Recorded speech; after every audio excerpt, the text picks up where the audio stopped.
now we are joined by District 6 candidate Karen Lodico. Thank you for joining us, Karen.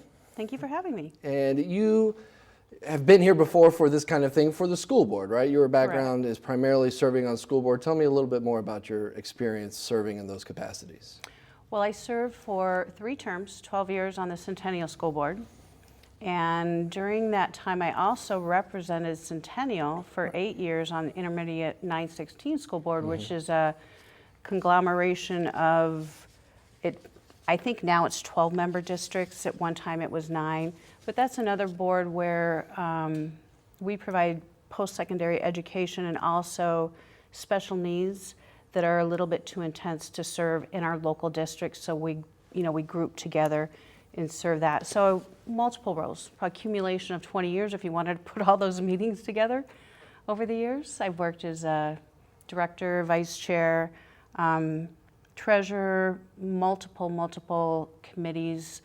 I don't even know where to begin after all those years. A lot of negotiations and different things that you're involved in the community. Plus I had 2 daughters that graduated from Centennial. So very familiar, obviously, with the Centennial School District and the needs and the opportunities and things there.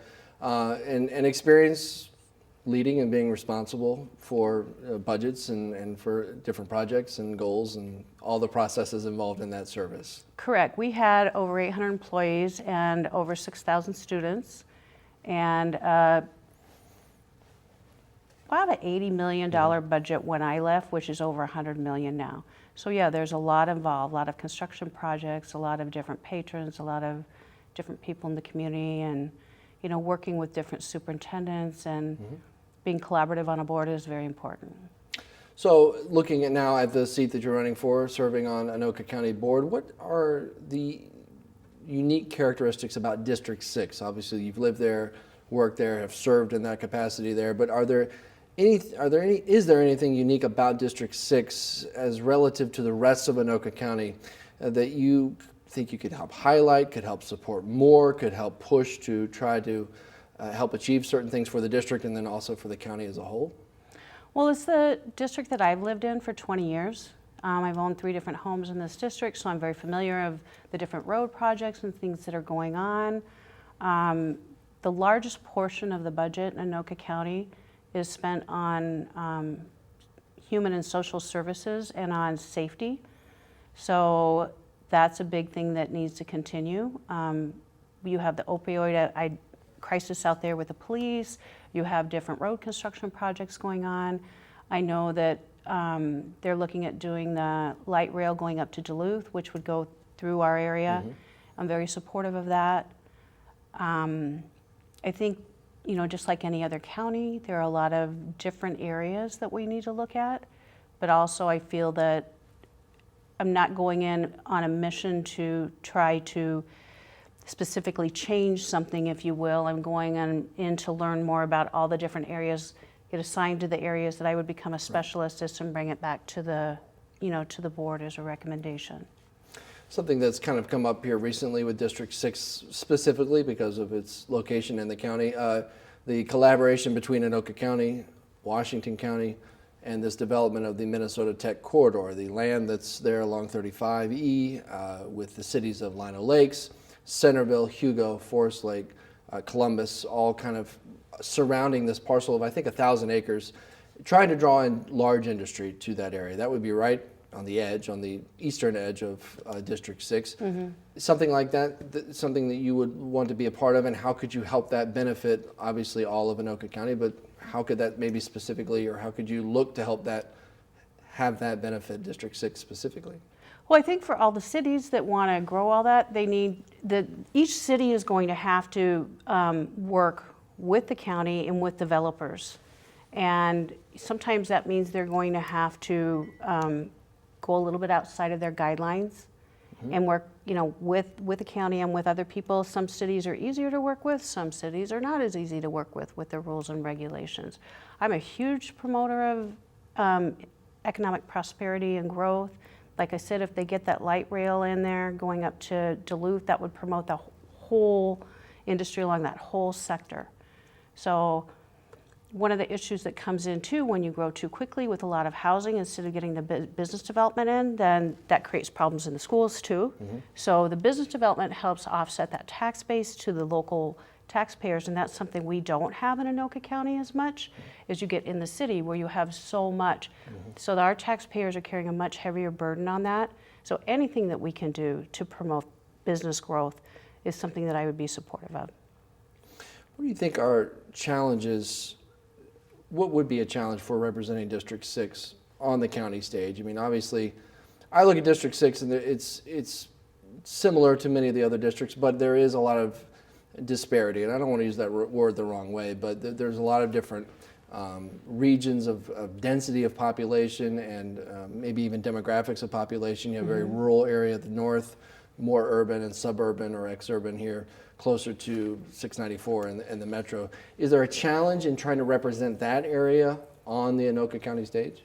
I think so. I think too that one of the issues in Anoka County is affordable housing, and that's not maybe so much as you get closer in, but as you get further out, they're just, again, like you said, there are different pockets. The population is changing, and we need to be very socially aware of that. And sometimes that means more affordable housing. Sometimes that means changes in our schools, businesses, churches, all kinds of stuff like that. Is a tax base. It's always nice to see businesses because they bring taxes, love churches, but they don't bring any money to the district. But yes, there is a certain challenge in that. Having the more affluent pockets here and there and the affordable housing, I see that as something we're really going to have to take a look at and work on in the future. You know, you mentioned a moment ago the large budget for health and human services in Anoka County. Recently, the Star Tribune ran a very big story about people searching for services to help with disadvantaged or disabled, perhaps, folks and their families. A lot of people moving to Anoka County specifically for that because the spending is there, the case management is there. Are things like that what you see attracting people to Anoka County? It's not just, well, I don't want to live in the city anymore, I want to live in the wide open space, or I want to live closer to up north. Are there other things bringing people to Anoka County that you think in this position you could help further or help focus? I can tell you, I couldn't give you an exact answer of why people are specifically moving to Anoka County. I think partly people want to get away from all of the traffic problems that are in the southern metro or in the central metro or even in the western metro. There's a lot more areas to grow up here because we aren't as developed business-wise as some of the other areas in the city or in the outlying areas of the city.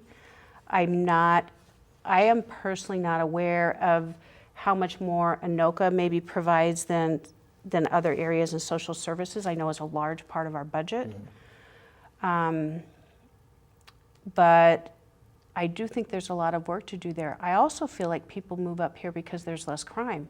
We also spend a lot of money on our police and our law enforcement and on, you know, that public safety part of it, and people like that. They like getting away from that more. So I don't have the exact answer, but I think that's all stuff that we should be proud of as a county and in this area and continue to grow that. If we have another situation where there's an economic downturn or recession or whatever may be the case, tightening budgets are always a reality. They're always a reality in government and spending and budgeting, but tightening a budget would affect spending on public safety. Yes, you may hear the most vocal things from constituents. Is there a way to make sure that that level can stay the same and maybe you aren't able to spend as much or you have to curb how much you can spend? Is that the challenge that's involved in this and maintain? Because I hear you saying, I don't want to simplify this for you, but I hear you saying you want to at least maintain, if not improve that, because it is so popular and that's what does attract people. But would that be a challenge moving forward? Definitely would be a challenge. That's always a challenge when you have a budget that's this big, right, and then you only this much money comes in, you have to spread it. And so that is definitely a challenge to a publicly elected person, because no matter what you do, you're going to make somebody unhappy. You know, if you have a suitcase full of money and you can only spread it so far, either workers are not going to get the raise they want or they're going to be services cut, and no matter what, you're going to make someone unhappy. So this is not an easy position, you know, trying to spread that out. When I did that at a different level in a school district, you know, we had 800 employees. This is over 2,000 employees. So for sure it's a challenge. And that's why you have different people coming with different ideas and sharing them to do what's best for the whole county, if you will. What kind of opportunity do you see for these kinds of things with the changing face of the board? Yes, politics, the nature of the game is it does roll over, it does change with election cycles or with the span of a career. We've had a long time commissioner retire recently, Mr. Kordiak. We have his replacement is Mandy Meisner. Now, with Rhonda moving from this District 6 seat to the county administrator role, there's a new kind of face to the leadership. Is there an opportunity there? You said a minute ago to step in and learn as much as you can if you're assigned to the certain subcommittees of the county board and then reporting back. Is there also an opportunity to kind of catch that wave of change and see what can happen there? Absolutely. I think there are a lot of groups that are interested in that. They like to, there's certain advantage to having seniority and bringing leadership and guidance from the past in, but there's also certain advantages to bringing new people in that have new ideas and that want to work on transparency more and open conversations that maybe haven't been open before. Okay. Look forward 20 years for Anoka County and District 6 specifically. You've served over the past several years in different capacities the community, but when you look forward for Anoka County 20 years down the line, it's in District 6 specifically, what do you see?